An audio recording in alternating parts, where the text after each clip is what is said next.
We the people unite.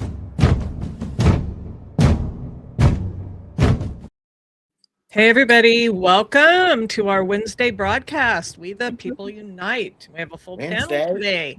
Maureen, Mo, Anitra, Keisha, Andrea, and August. And of course me, Kim Page.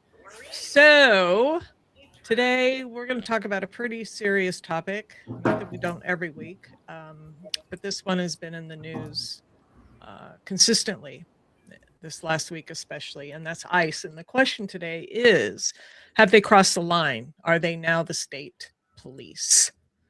So we're going to talk about that today with some of the things they've been doing lately and some comparisons to some historical context to this. We're not going to go into a lot of it, but some.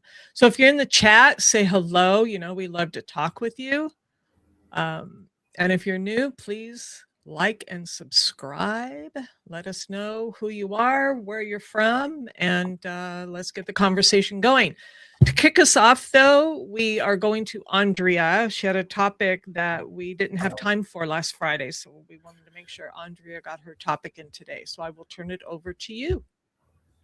Well, you know, this topic that I'm reading about reminds me. Somebody's not mine. Mine is down. This topic I'm reading about reminds me of Donald Trump and his goons, and it's orcas. I don't know if you've ever heard of orcas, and orcas. And if you want to show a picture of the orca, sure. It's one of the strongest mammals in the sea. And to me, the orcas, they are the apex predators that even great white sharks fear. And to me, it's against the minorities, the brown and black people. They want to be in charge of everyone. Orcas look like water pandas, but live up to their nickname, killer whale. This name originates from sailors who witnessed orcas preying on whales that were far larger than themselves. These sailors were likely among the first to encounter their aggressive, intelligent, and predatory nature up close. Don't let their cute faces and blubbery bodies fool you. Orcas are the apex predators of the deep. In honor of World Orca Day on July 14th, we're paying homage to the rulers of the ocean. And I want to say this article was written by Liana Tedesco, and they were honoring the orcas. And the picture was from the National Geographic.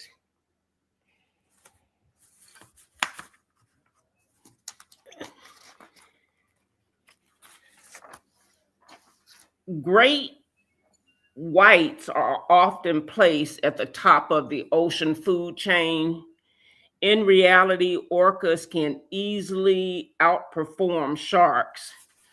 They're some of the most underestimated hunters in the water. Despite their ability to kill prey, it also has been proven that orcas are the only known predators of great white sharks. Orcas have been witnessed hunting and killing great whites off the coast of South Africa, an unusual behavior that's rarely seen. Despite its abnormality, it is a testament to how unbelievably strong and fearless these animals can be. Orcas are titans compared to a great white shark. They weigh 3 times as much and are twice the length, making them an intimidating foe. They have a layer of blubber for insulation, but plenty of muscle can be found underneath that. An orca is built for speed and hitting power with a complex muscle system designed for swimming. They also have muscles that control their pectoral fins, and a muscle called the caudal peduncle. I might not be pronouncing that correctly, but it's spelled with ped and uncle, allowing them to make swift side-to-side movements in addition to being built like a tank.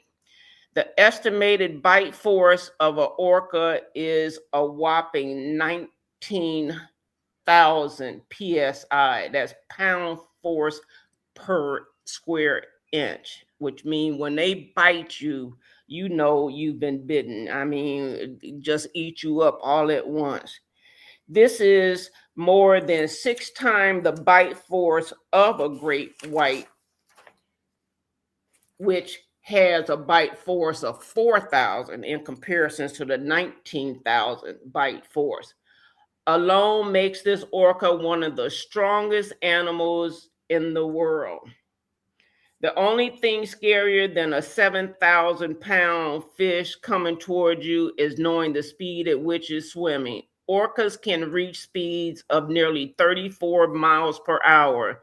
That's the average speed zone for a car in a residential area. In the water, this results in a quick attack.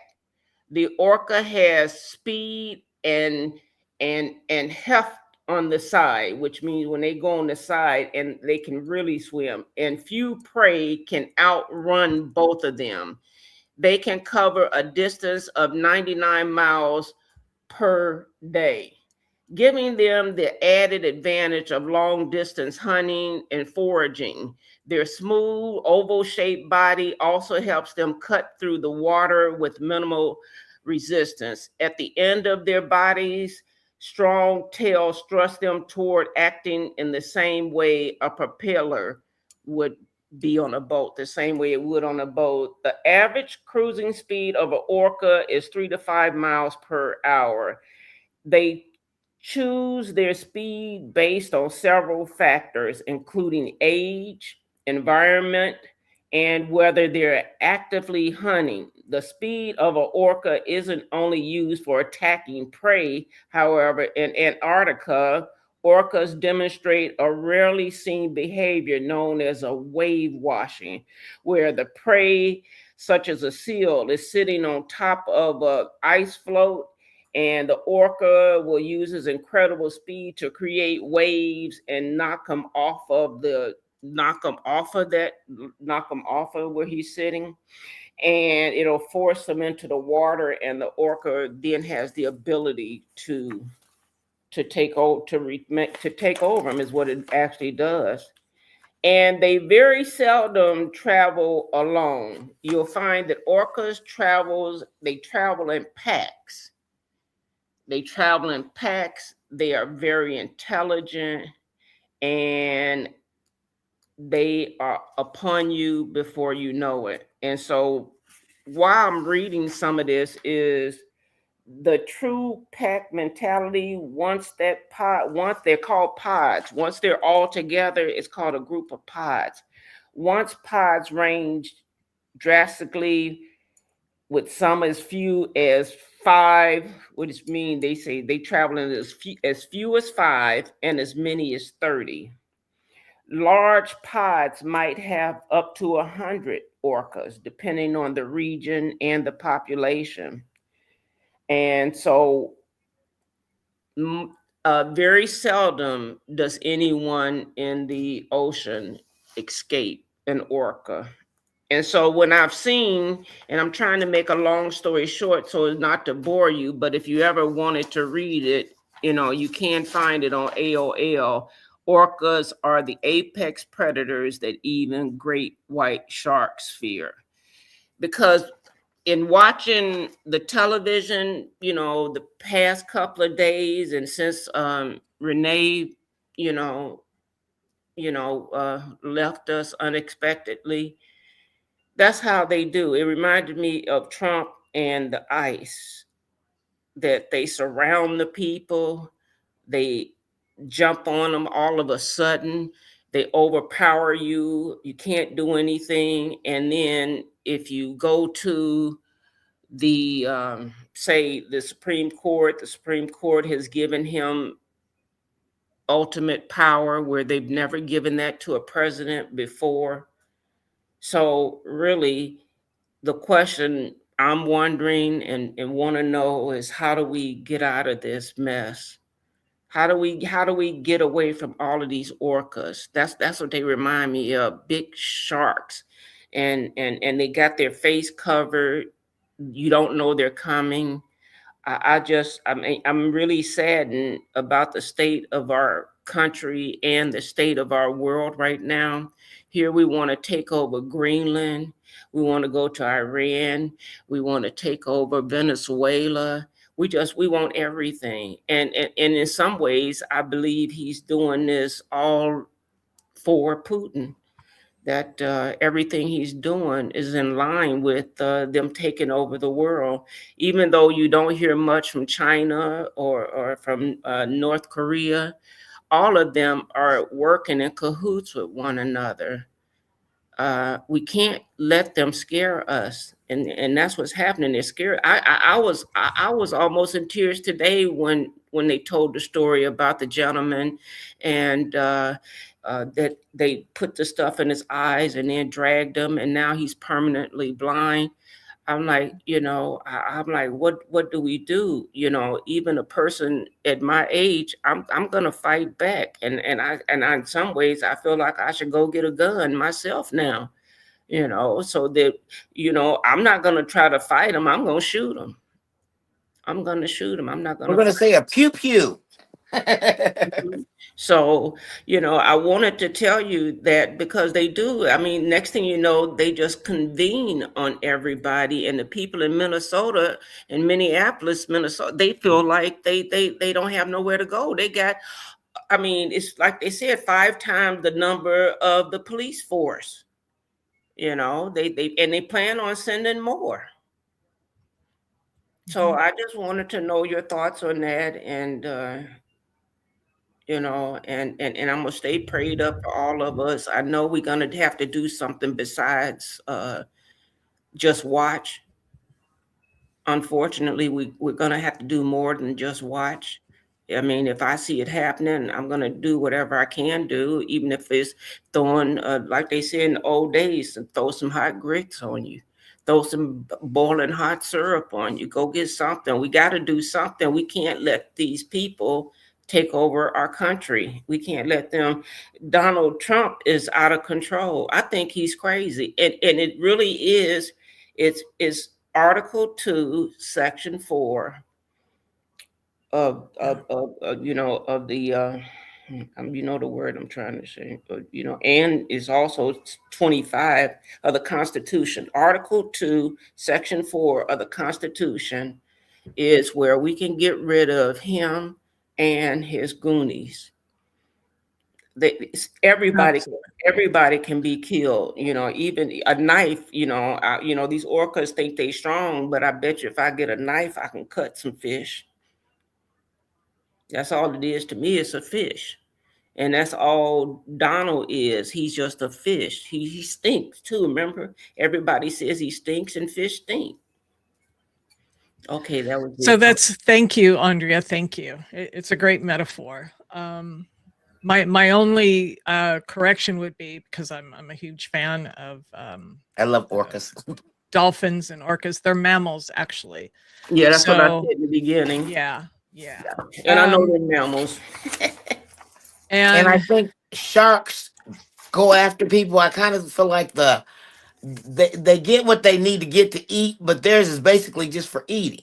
Whereas I think sharks get a little. They watch over everything and make sure they keep all of the other mammals in the ocean are safe and stuff, and so they only attack to eat. But I just watching them attack, and that's what it seemed like to me, watching them go after everybody. Well, let's continue that conversation, because that's our focus for today. Okay. Because what happened to Renée Good has started to embolden these people, and that's what we've seen since. And so now the question is, have they crossed the line? Are they now state police? And what can we do to stop it? That's the question, because the experts are saying this is the time. We are not fully in a dictatorship yet, because if we were, none of us would be on air right now. But we are marching straight into it. And this is where it starts. And we're going to talk about some historical context on this. So let's watch a couple clips, and then we'll continue this conversation.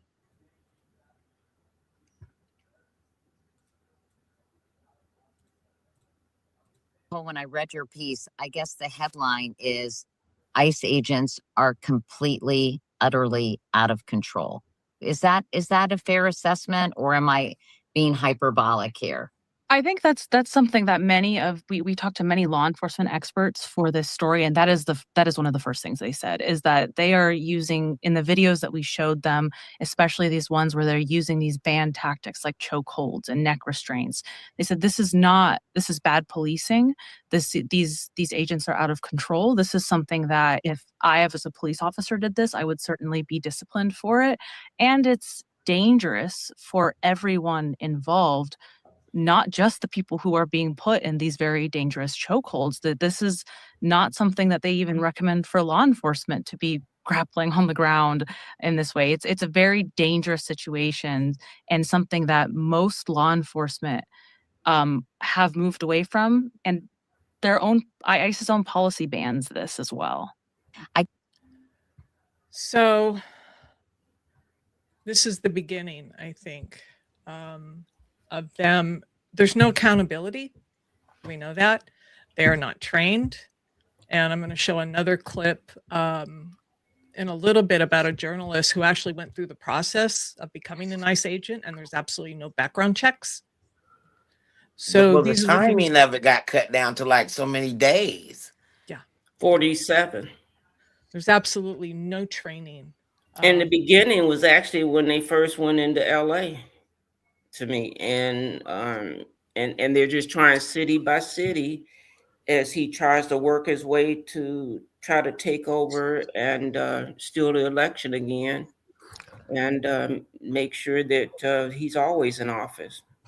Before you go on to that next piece or next video, let's ask ourselves the question: where's the police been?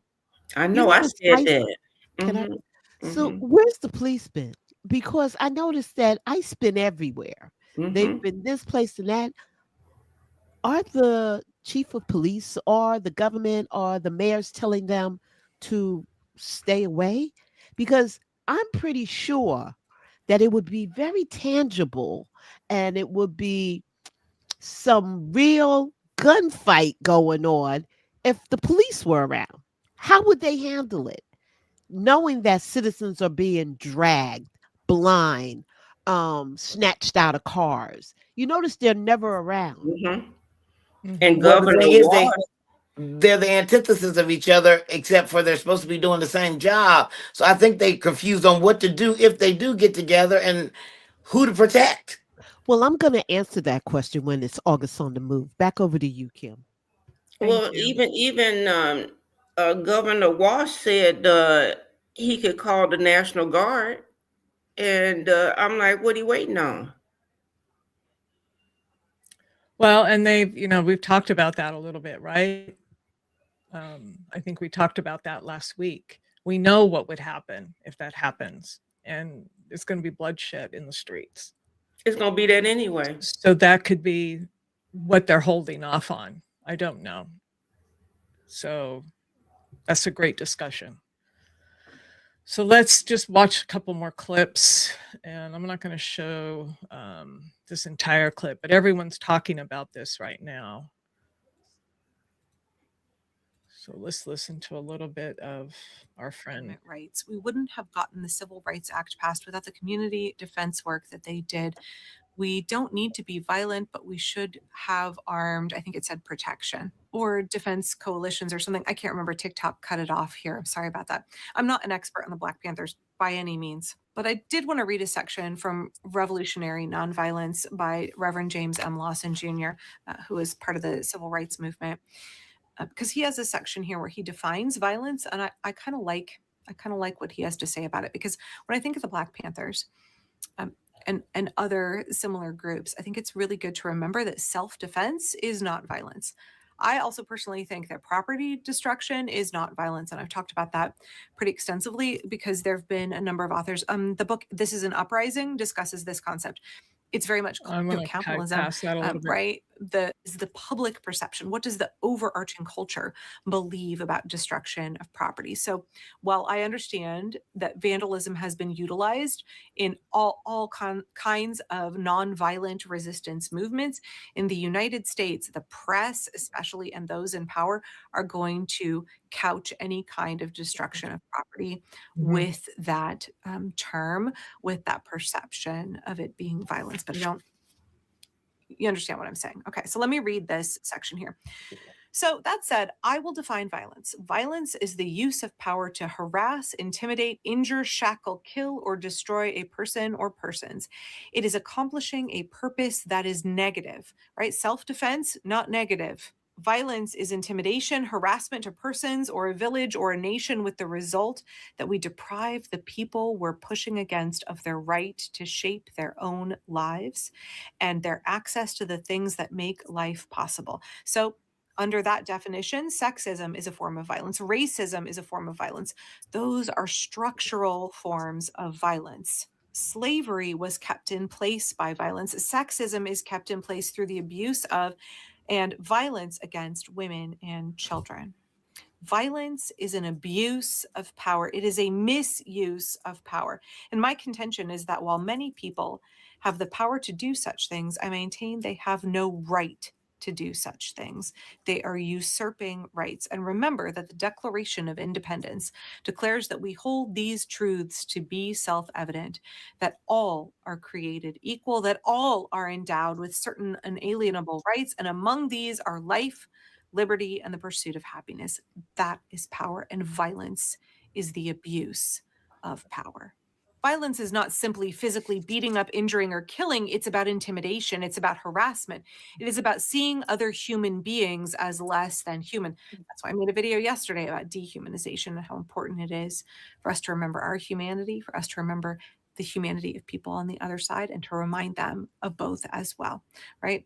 Nothing is more dangerous to the United States and to its 300 plus million people than the public conversation, the education that teaches us that we are an exceptional people and we're not like other members of the human race or the human family. What a good point. American exceptionalism is an indoctrination of the American people to dehumanize people around the world, people outside our borders and immigrants in our borders.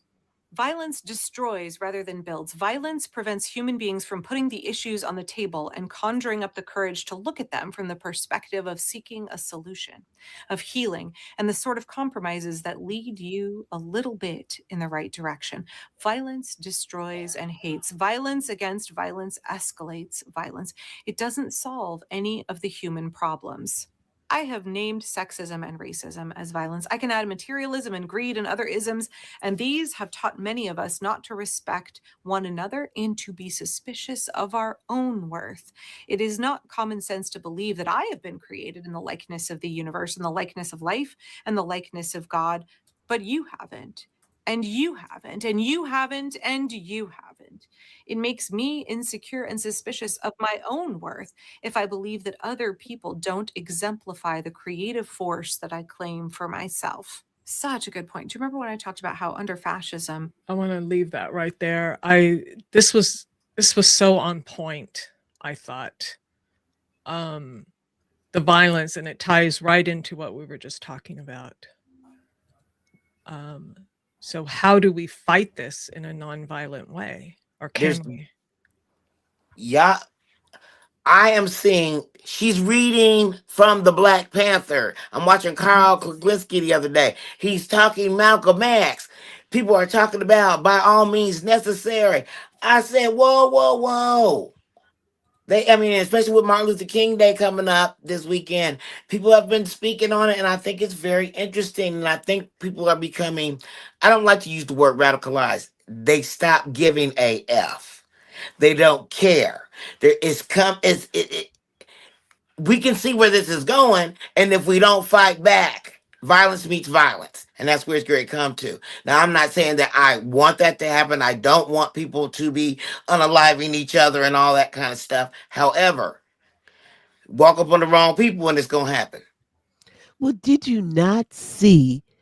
They had the kid on the ground. The person was on the ground. The person couldn't move, and he was kneeing him. One of the other officers had to hold his leg to stop him from doing it. And as soon as he took his hand away, he kneed him some more. So that goes to show you it is about the punk ass shit they do. Okay? A punk does that. Untie the kid and let the kid fight and see what happened. After George Floyd was killed in that very state, just like that. This is just disgusting. It is. And it is violence. Words are violence. I experience it. I'm just going to put it out there. As a black woman, I experience it almost every time I get a new job or I go somewhere, and it's subtle and I don't think some of it might be me, you know, it might not just because I'm black, but then after I meet somebody and 2 minutes later, I get these daggers. I'm finding out, how can it be anything but that? Because you haven't had time for me to tick you off yet. So what is it? And it's scary. And then as women in general, I'm not just gonna say black women, women, children, we're getting abused. Everything's supposed to be okay. The country, I'm so overwhelmed right now. Well, I don't Overwhelmed. know if you notice when you go into the grocery stores how, depending on what area you're in, and they don't say excuse me. They just walk all in front of you and don't care what you in their way. But You don't just to have to see do nothing. men, I'm talking about men Men, dragging it's men women, and women doing it. manhandling women. They're Would you want them to handle your mother like that, or your Right. sister Your like that? sister. It seems like they like detach themselves from reality. It's like they get so dogmatic that they don't even try to, you know, have a bit of humanity. But don't think Trump is going to be there to save you. That's right. Trust me. But it's What the men goes and the around women. comes around. I The just want everybody women to feel understand that. What goes around comes around. And trust I me, want to share a your story. time is coming. Excuse me, August. Go I ahead. just want to share a story about my grandma.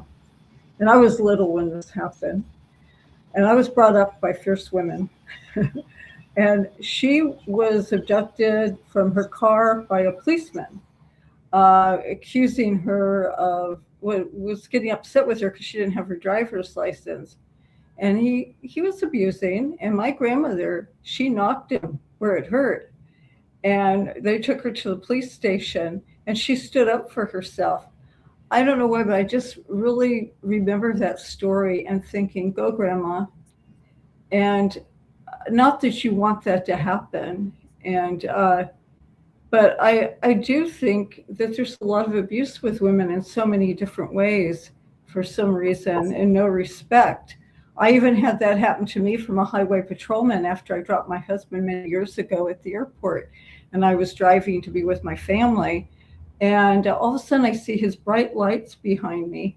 And I thought, what? There's nothing wrong. I'm not speeding. He wanted to let me know that my back light was out on my car. And I said, okay, I'll go get it fixed. I didn't realize, no, he says, ma'am, you got to get out of your car right now and come and sit in my car. And excuse me. I said, no, I'm not going to do that. I don't know you. He says, I'm a policeman. I said, I don't care who you are. I don't go into any stranger's car, and I haven't done anything wrong. And I told you I would get that fixed. You could give me the, you know, the citation or whatever, but no. Good for you, Maureen. And you know what? That was at a time where there were some highway patrol. There was some man. I don't think it was related to what happened to me. There was a serial killer in California. Yes. Yes. Over. Yeah. Pretending to be a cop. Yeah. The Hillside Stranglers did it. Ted Bundy did it. A lot of people use those ruses. The only reason I bring these two situations up, that was a long time ago, but I do remember that trauma. I cried all the way to my parents' house after that. I didn't show him that I was going to cry. And I just was shaking all over. And this brings back these kinds of traumas, doesn't it? But anyway, I felt like I wanted to share that. Of course. And So ICE I is wanna taking say- advantage of some of the women already. We do. What you saying? And I want to say to Anitra's point about violence begetting violence. Number one, we live in a country that was founded on violence. So the idea that we're going to get out of this situation without violence, I don't think that's going to happen. Two, I want to think about when you have your foot on someone's neck and they don't think they have any other option to save themselves, usually violence is the last resort. And we're getting to that point where we as a people who are not in power feel like we have someone's foot on our necks. And violence is going to be the outcome. Think about the number of women who, before we had divorce laws that were fair, killed their fucking husbands. Like, you know what? I can't divorce this man. There's no outlet. I tried all the ways to make this marriage work. This man is abusive. He's violent.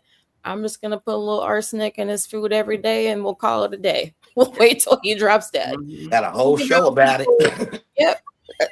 The whole show about it. People on their deathbeds are like, oh yeah, I killed my husband. Tell their nurse in the nursing home. And to do it and again. Also think about people who were enslaved and were the recipients of all kinds of violence that we can't even imagine. And the way they saved themselves and the way they got out of it was violence.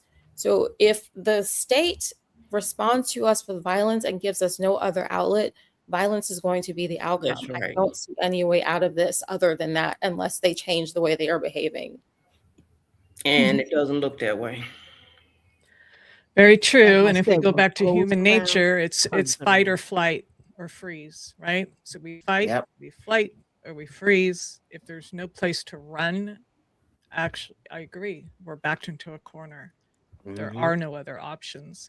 And before I show this next clip, I think we talked a little bit about this yesterday, but history has given us a lot of lessons on this. And we're not listening. We're not paying attention. Because of the hubris. I don't think we're not. Expand on that, Anitra. Because once again, we think as a nation, we've kind of formed to think that, even if I don't feel like I think that, but ethnocentrism, everybody's there is wrong if it doesn't meet our standard. And it doesn't come over here. What was done over there doesn't come over here. So we're going to do these things, but it's not coming home to roost. And it has, and it will again. And when they come, it's going to be brutal. And I'm 50 years old. I'm probably going to be here to see it. And so we have a hubris about us that not in my neighborhood. This doesn't happen in Cloverdale. It's a clutch your pearls moment. Yeah. And that is what's happening. So when we look at it from a historical context, it's been well documented that these trajectories have occurred over and over and over again. And so on this one, unchecked authority always expands, because once an agency operates with limited oversight, or in this case with little to none, and ambiguous mandates, authority rarely contracts. It doesn't contract on its own, it expands. And so emergency, or these exceptional powers, become routine. Internal accountability is replaced by loyalty-based enforcement. Legal gray zones are treated as permission. And so there's a lot of comparisons that we can make to that. But let's listen. I thought this was interesting. And I want to hear what you guys think.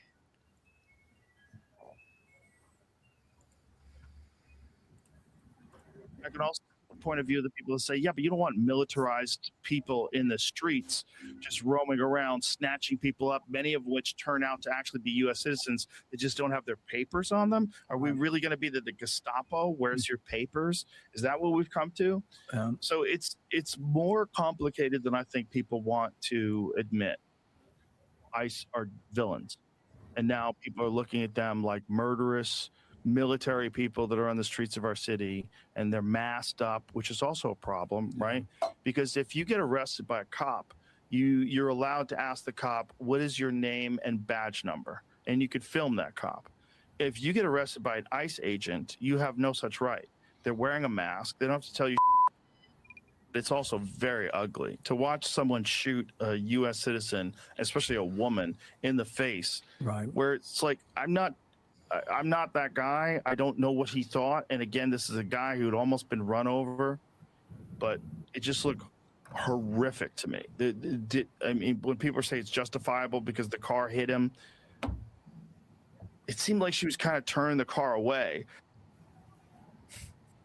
Podcaster Joe Rogan criticizing the Trump administration's targeted ICE operations and the agency's aggressive enforcement tactics. And you know, Willie, it's when you have somebody like Joe Rogan who supported the president talking about, in Joe Rogan's words, Gestapo-type tactics, talking about the masks, talking about how these people aren't even like police officers, because with police officers, they pull up, a process. You talk to them, there's a process, you can see who they are, you can communicate back and forth. Everything about this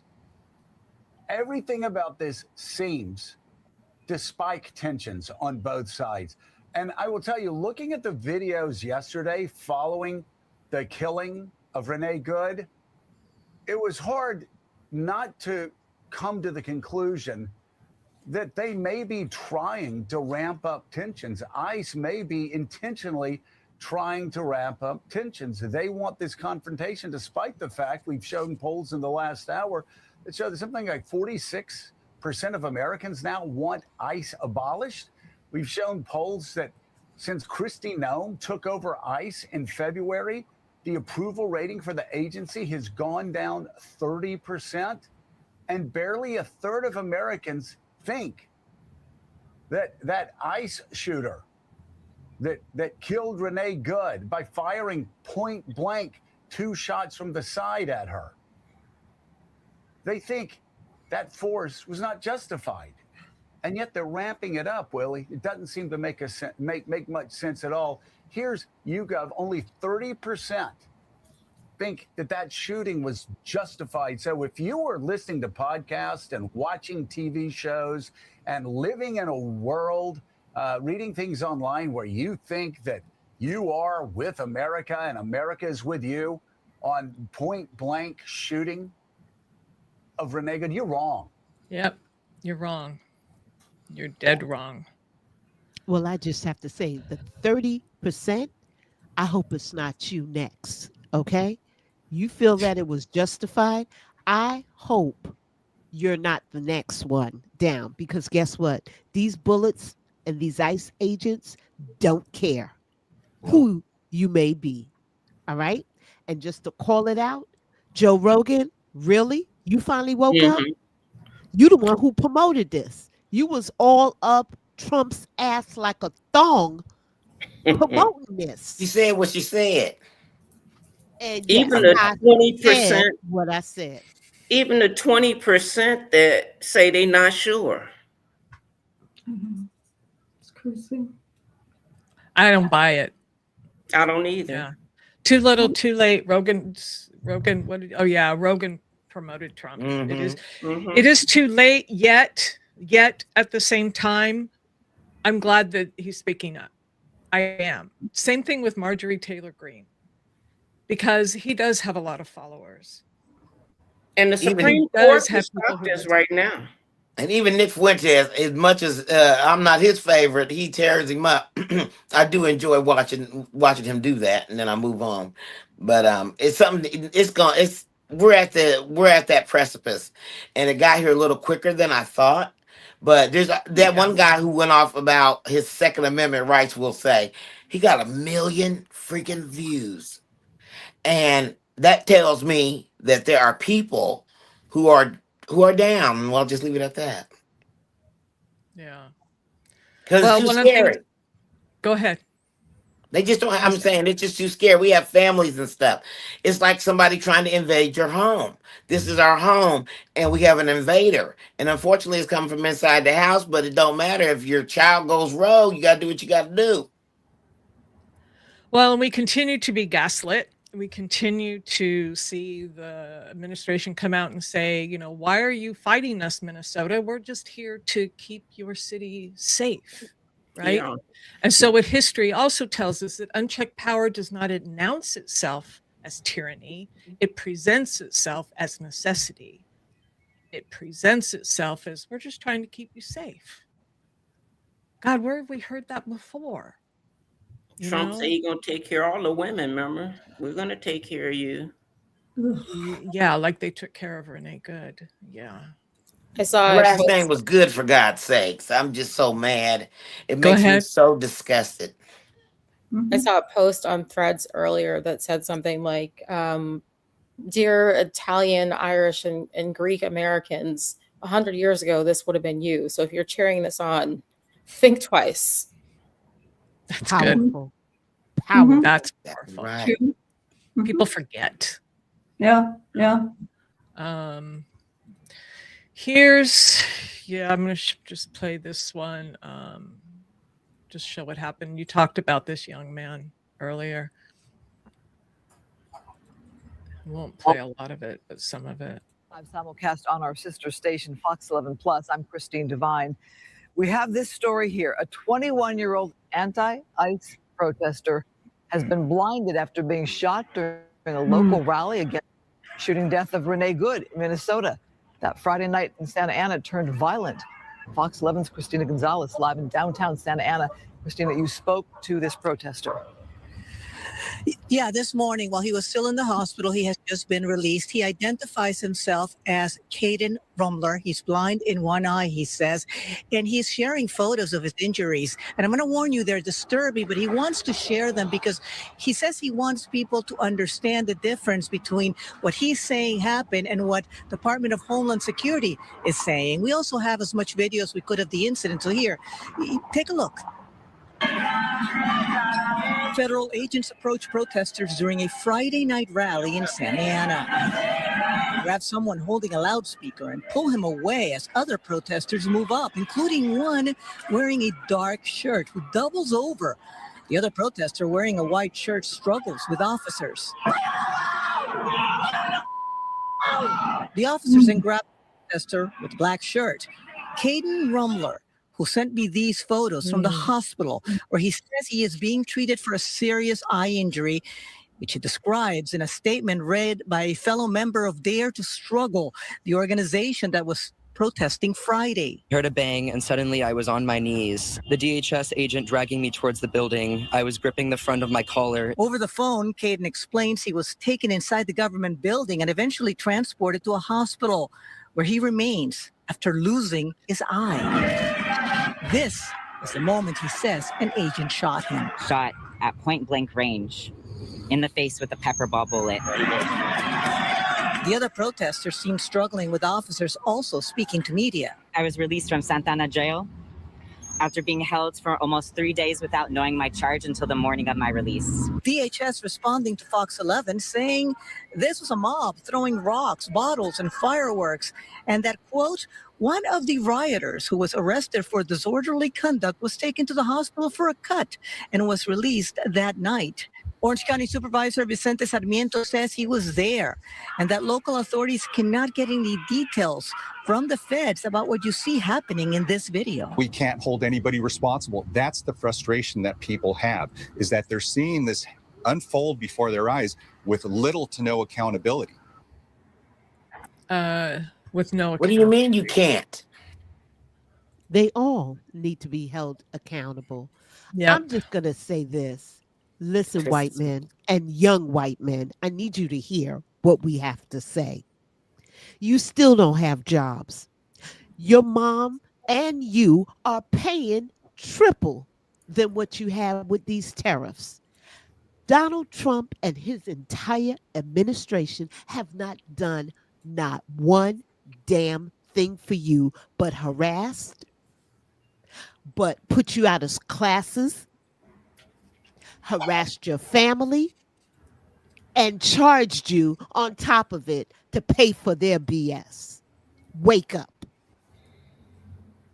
Exactly. So let's just take one step back, because this seems to be the trajectory. As I said, we heard Rogan talk about the Gestapo. It's interesting, though. The Gestapo didn't wear masks. Yeah, because they didn't care. Because they didn't care, right? Right. This is, this is what they were doing, in Germany at that time. So they were acting with impunity. They were only accountable to Hitler at the time. There were different, it was interesting when I did a little research on this. You had the group that was all about surveillance and intimidation. You had Nazi policing, who were the open force with the arrests. So we have surveillance, intimidation happening right now. We have psychological pressure happening right now. We have fear that's being used right now with what we're seeing in the streets, so that people self-censor, because this is what they're looking for.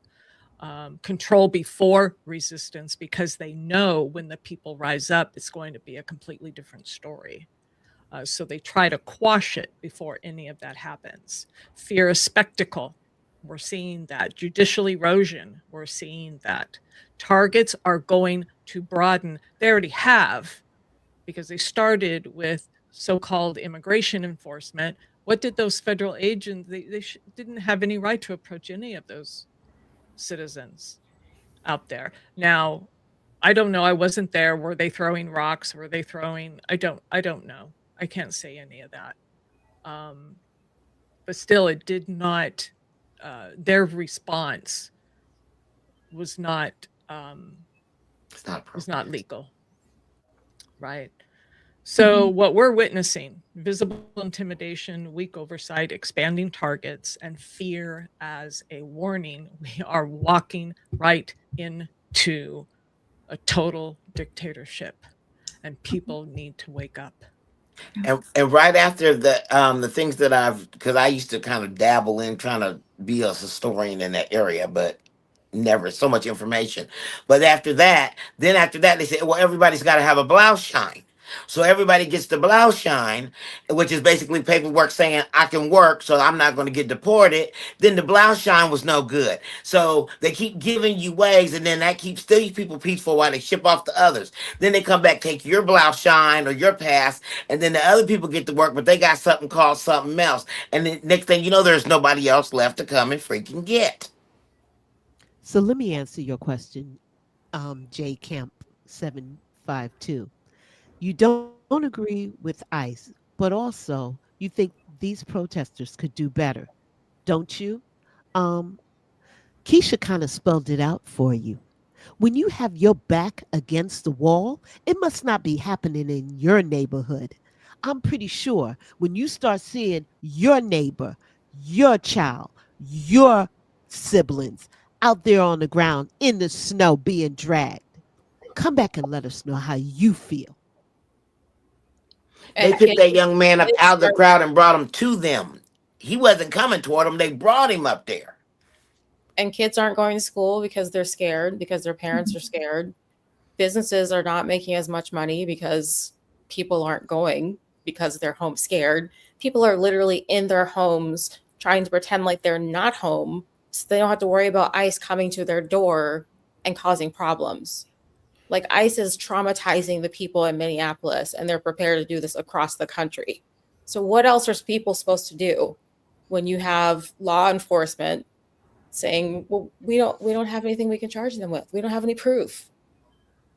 It's easy for us to sit here and play Monday morning, and today is Wednesday Evelyn quarterback. But until you have to walk in their shoes and experience that, trust me, you won't be saying protesters need to do better. You'll be saying protesters need to do more, and I need to get my ass up out of here and try to help out. I got to lift my hat to the Smitten Kittens. At least, hey, that's a porn store, and they giving people food and baby Pampers. What the hell are we doing? Come on. Let's wake up and call a spade a spade. Yeah, that was an amazing and that's today. That was amazing. Yeah. And for the most part, 90% of the protests we've seen have been peaceful. Mm-hmm. For the most part, they are peaceful. But you're right, you can only push people so far. And in those peaceful protests, people are just filming and they are getting attacked by ICE. And he don't know how he feel. He's a white man. Yeah, we can do the same to the He's taking up a whole lot of oxygen in the room, but basically, One at a time, guys. One at a time. It's a lot of I'm nonsense. just going to say to him, please like and subscribe. And you could come back and argue with us on Friday at Voices from the Edge. I would love to have a word with you. Please show up, but you got to subscribe. All right. And anyone else, we love your comments. Thank you.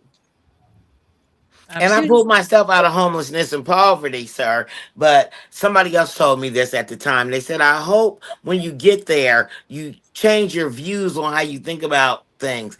I'm here. Ain't really changed that much.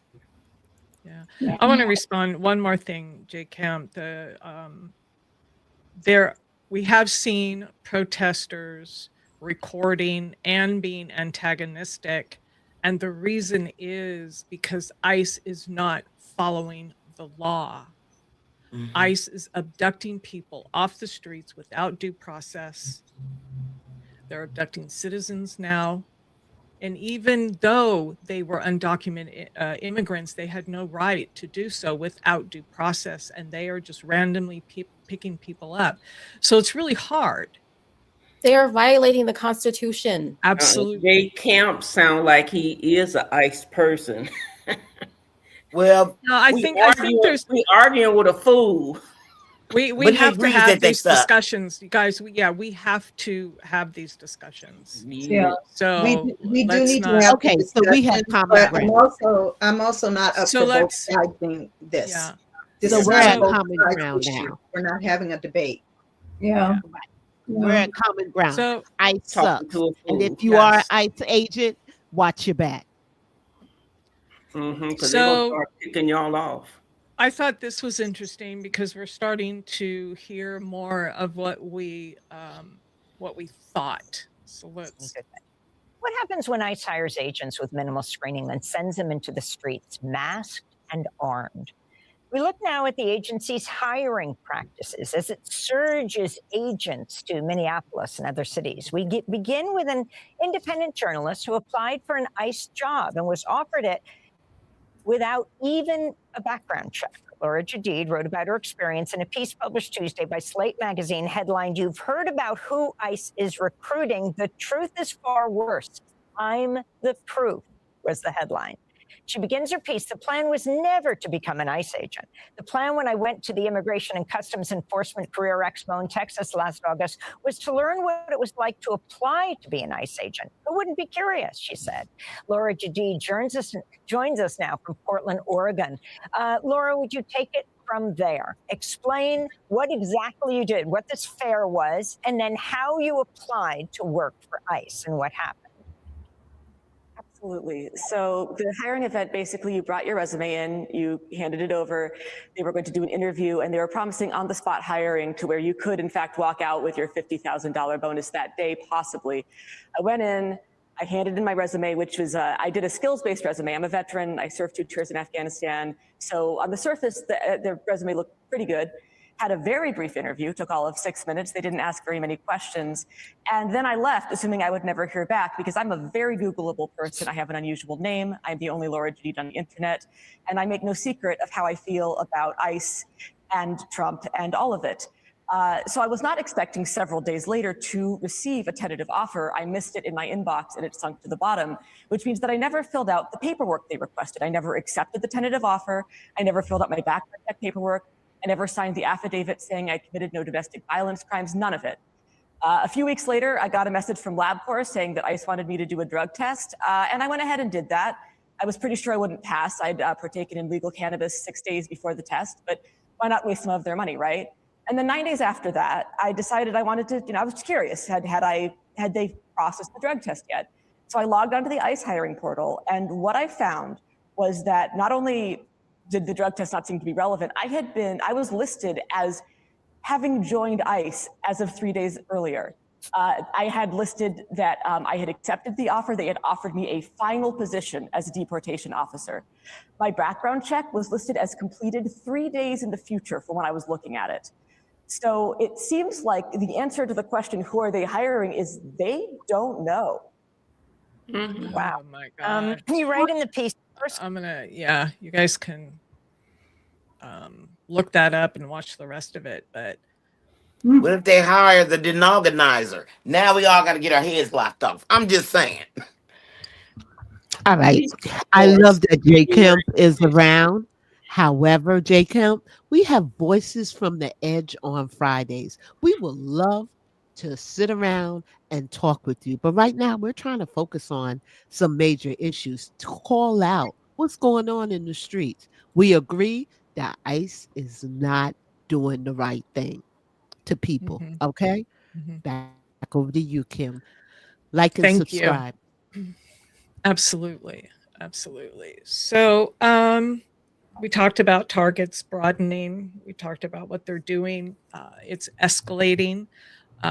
Public disengagement and radicalization increases typically in this because people lose hope, people lose faith, and we can do all the comparisons to Germany on that. But one of the things that that is escalating, that I'm not sure if you all have heard about, but this falls directly in line with history. And so let's hear a little bit about that here. Oh, girl. About ICE going door to door conducting raids in Minnesota. I'll let you Google Castle Doctrine on your own. I want to talk here about the Fourth Amendment. We all know that a big part of what ICE is doing now is, well, trying to distract you from the fact that the Trump regime won't release the Epstein files, but also they're trying to move the needle. They're trying to slowly take away your rights and have you accept that as the new normal.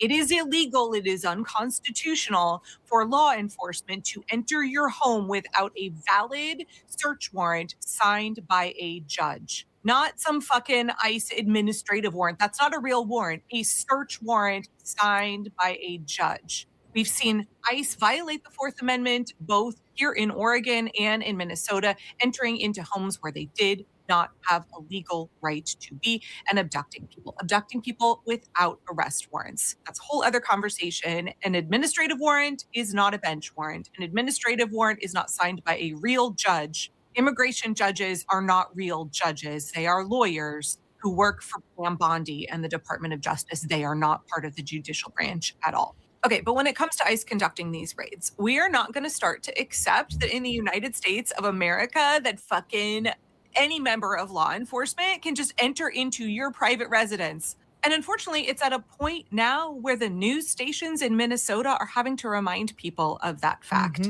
Yeah, 2025 in the United States of America, the local TV station is having to remind you that federal agents cannot violate your constitutional rights. Reminder of your rights if ICE does come to your door. According to the city, ICE needs a judge-signed warrant with your name and address to come inside. Also, you can ask the agent to show you the warrant through the window or under the door. And if there is not a valid warrant, you have the right to keep your door closed. We have more on the differences between a judicial and immigration warrant on our website at boxline.com. That warning had to be issued because ICE is breaking the law over and over again in Minnesota. And again, they've done it here in Oregon as well. If ICE comes to your door and they do not have a judicial warrant with your name and your address on it, do not open the fucking door. The minute you open the door to talk to any member of law enforcement, you've now given them entry and they're just going to bust in. Don't open the door. It is perfectly within your rights. Film them through the door, ask them to hold the warrant up to the window, and you have a right to confirm that it is a judicial warrant signed by a judge. Otherwise, they can fuck the hell off. If you want to know what it looks like to defend your constitutional rights when ICE shows up and tries to bully their way in, because ICE has no intention of upholding the rule of law. They are there to violate your rights, not to protect them. I'm just going to show you one example from Minnesota. Can we help you? I don't care who you are. Okay, then go away. No, you're trespassing. You're trespassing. This is our property. I don't need to do anything. I was really curious and wondering why they were here. I'm going to stop this one. This one is a little bit older one. I wanted to show that, though.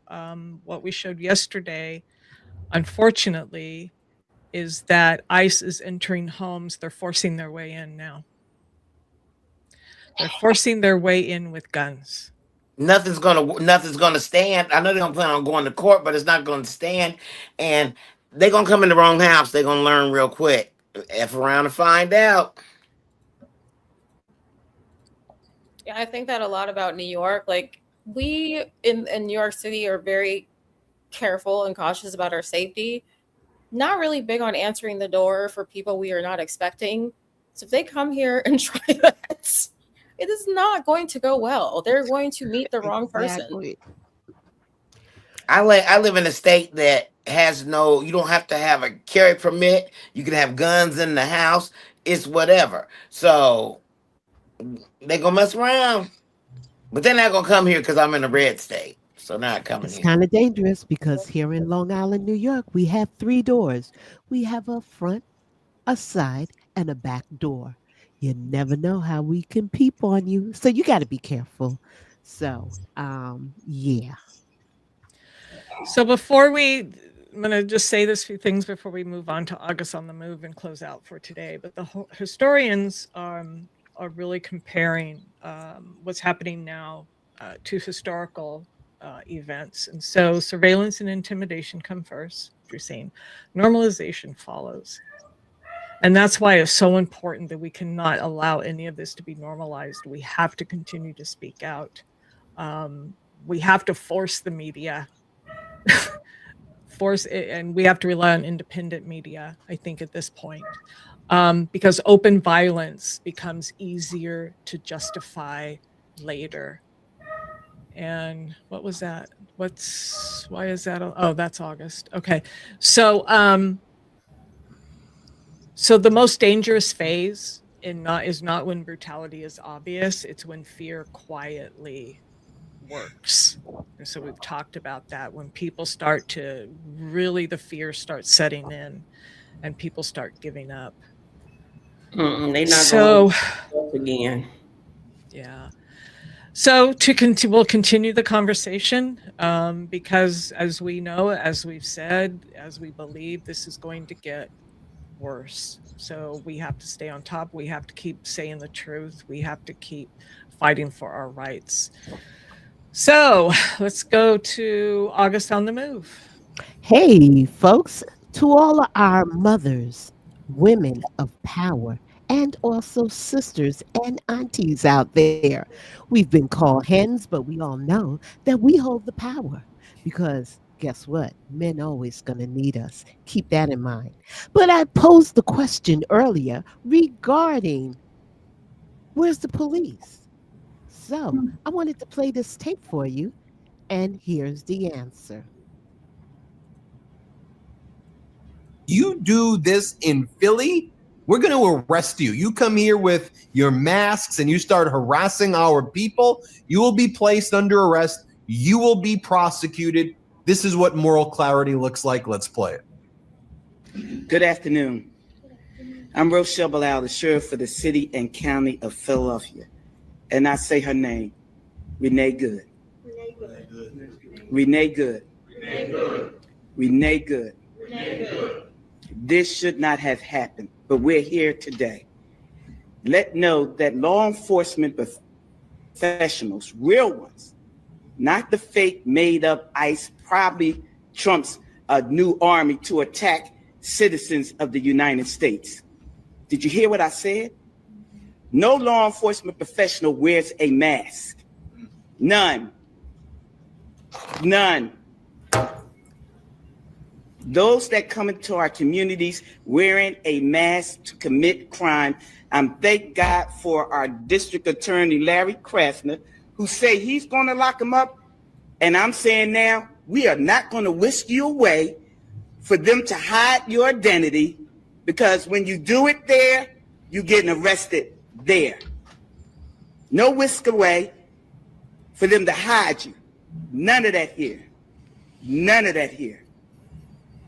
Law enforcement professionals do not shoot at moving vehicles.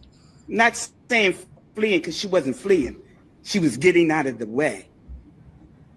Law enforcement professionals do not stand in front of moving vehicles invoking an action that is illegal. No, we don't. And so we stand here today with all those who stand against the made-up, fake, what you can call ICE professional law enforcement. I don't call them none of that. I call them made-up, fake, wannabe law enforcement. Because what they do is against not only legal law, but the moral law. So I'm with the DA, and we will work with them.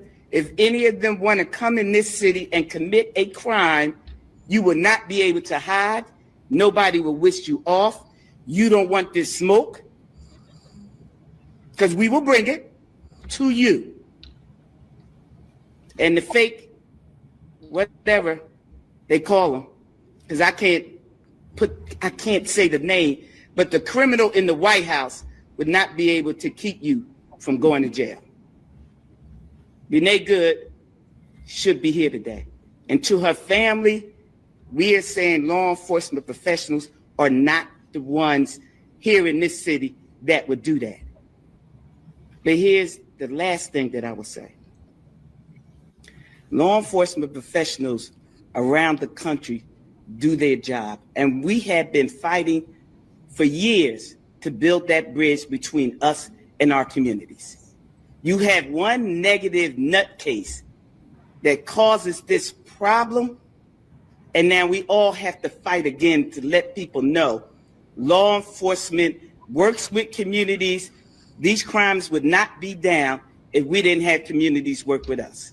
Thank you.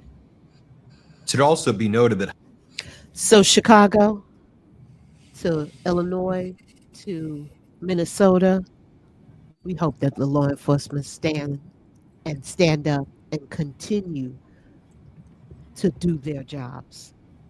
Hopefully that hit home. I just only want to end tonight. I'm going to keep it short because we are in overtime. I always try to bring the happier side of things, and hopefully this one can definitely touch your heart.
Pass it on.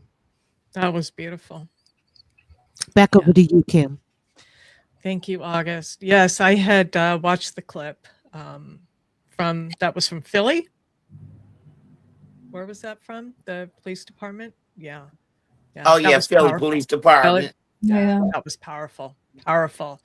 And that I love seeing stories where people just show their kindness in such unexpected ways. Mm-hmm. You know, I'm seeing people going out of their way to do it lately. Those that want to, they're being extra. Yeah, that was beautiful. That was beautiful. All right, everybody. Thank you so much for joining us today. Let's see, what was Linda saying? I want to make sure. That's what I was looking at. What was Linda? People had to carry their papers in Nazi Germany. Yeah. Yeah. Yep. Yeah. We don't do that here. This is America. Right. So 250 years ago, the founding fathers predicted this. That's why they gave us the Second Amendment. Well, they tried to give us 3 branches of government too. I love, what did I see a post before we end that said, you're right, she should have complied. And you're right, maybe, you should comply when they come take your guns. And then you should comply when they put you in a car, in a freight car. Or whatever. In a box, yeah, I saw that. In a box, yeah. It's like, that was powerful. That was powerful. And when you put your hands up and put your hands down, or you don't do nothing, you still get shot anyway. Yeah. Hopefully we don't. Any last words from anybody before we head out? All right, guys, we'll be here Friday. Join us for Voices from the Edge. And Jazzy, we missed you tonight. You kind of quiet. Yeah. But thank you to Michelle and Linda and Lindy and Ryan and even J Camp for contributions. We appreciate your Yeah. We like all the comments. We like to engage with people who join us. So, all right, guys. Absolutely. Have a wonderful night. Join us on Friday, please. We'll see you later. Say goodbye. We love you. Bye. Thank you. We the people unite.